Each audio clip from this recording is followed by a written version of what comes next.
తెలంగాణ రాష్ట్రంలో బీసీ రిజర్వేషన్ల పట్ల కక్షపూరిత వైఖరి అవలంబిస్తోందని ధర్మ స్వరాజ్ పార్టీ అధినేత విశారదన్ మహారాజ్ పేర్కొన్నారు.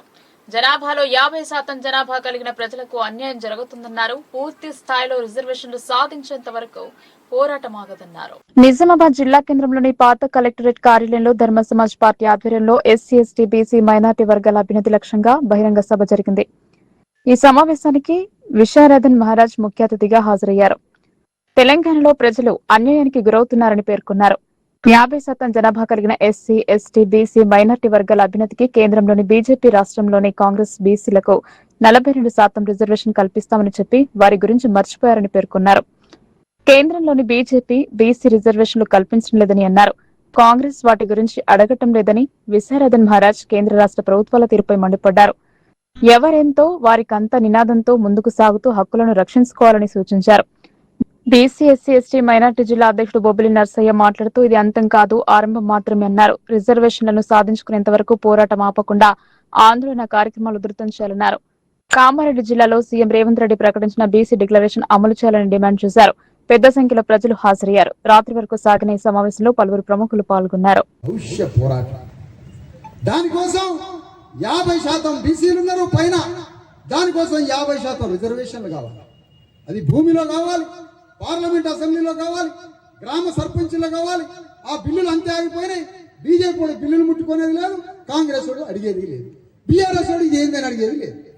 బీఆర్ఎస్ అడగదాట బీసీ రిజర్వేషన్ల గురించి, కాంగ్రెస్ అడగదాట, బీజేపీ చేయదట. మరి ఎవరు అడగాలి? మేమేదో 10 మందితో ధర్నా చేసేది కాదు మాది. బీసీల రిజర్వేషన్ల చట్టం అది పార్లమెంటులో రాజకీయ రిజర్వేషన్ల దగ్గర నుంచి గ్రామంలో సర్పంచ్ వరకు ఆ చట్టాలన్నీ అమలు కావడానికి, విద్యలో ఉద్యోగాలు కూడా బీసీలకు రిజర్వేషన్ల చట్టం రాజ్యాంగబద్ధంగా ఎస్సీ, ఎస్టీలకి ఎంత బలమైన రక్షణ చట్టం ఉందో అంత బలమైన రక్షణ చట్టం రాజ్యాంగ పార్లమెంటు ద్వారా చట్టం వచ్చేంత వరకు యుద్ధం చేస్తాం బీసీల తరఫున.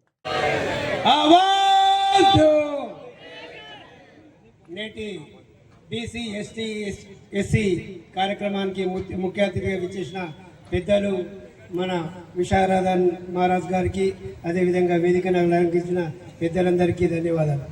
మిత్రులారా, ఇది అంతం కాదు, ఆరంభం అన్నట్లు మనం ఉద్యమం, తెలంగాణ ఉద్యమం కంటే ఎలా చేశాము అంతకంటే ఎక్కువ మనం ఉద్యమాలు చేయాల్సిన అవసరం ఉంది. ఎందుకంటే మొన్ననే రీసెంట్లీ మన ముఖ్యమంత్రి గారు బీసీ డిక్లరేషన్ మన కామారెడ్డిలో డిక్లేర్ చేశారు. కానీ అది ఎక్కడేసిన గొంగడి అక్కడనే ఉంది. అదే అగ్రవర్ణాల కులాలకు 10% పెంచారు. ఆ వారికి వెంటనే అమల్లో వచ్చింది. కాబట్టి కానీ మన అమల్లో రాలేదు. ఎందుకని చెప్పి మన అధ్యక్షులు జేఏసీ అధ్యక్షులు ఇది అంతం కాదు, ఇది ఆరంభం అన్నట్లు నిజామాబాద్ నుంచే షురు చేసింది. కాబట్టి ఇది తప్పనిసరిగా మనం అందరం పెద్ద ఎత్తున ఆందోళన కార్యక్రమాలు చేయాల్సి ఉంది. కాబట్టి మిత్రులారా, మనమంతా యూనిటీగా ఉన్నప్పుడే ఇది సాధిస్తాం. కానీ మనం ఇలాగనే ఇలా ఉంటే, మొన్న రీసెంట్లీ మనకు రిజర్వేషన్ ఇస్తే ఒక కులాల వాడు కోర్టులో కేసు వేసారు. కానీ మనము వాళ్ళకి ఇచ్చినప్పుడు మనం వేసినామా?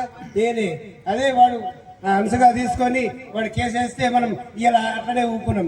కాబట్టి మిత్రులారా, మనం అందరము ఎస్సీ, ఎస్టీ, బీసీ, మైనారిటీ కూడా అందరు కలిసి ఉండి మొన్ననే రీసెంట్లీ మనం ఎలక్షన్లో చూపించిన మన పరపతి ఎంతను మనం బీసీలకు మద్దతు, ఎస్సీలకు మద్దతు, ఎస్టీలకు మద్దతు ఇచ్చినప్పుడే మనం ముందుకు వెళ్ళినట్లు ఉంటుంది. కాబట్టి మిత్రులారా, ఇది మనం ఇప్పటి నుంచి ఇది ఆరంభమైంది. కాబట్టి మనం తప్పనిసరిగా అదే తమిళనాడులో చూడండి, బ్రాహ్మణ కులమైన మన అక్కడ సీఎం గారు ఉద్యమాలు చేసి 69% పెంచారు. కానీ మనకెందుకైతే లేవని చెప్పి నేను ఈ సభాముఖం అడుగుతున్నా.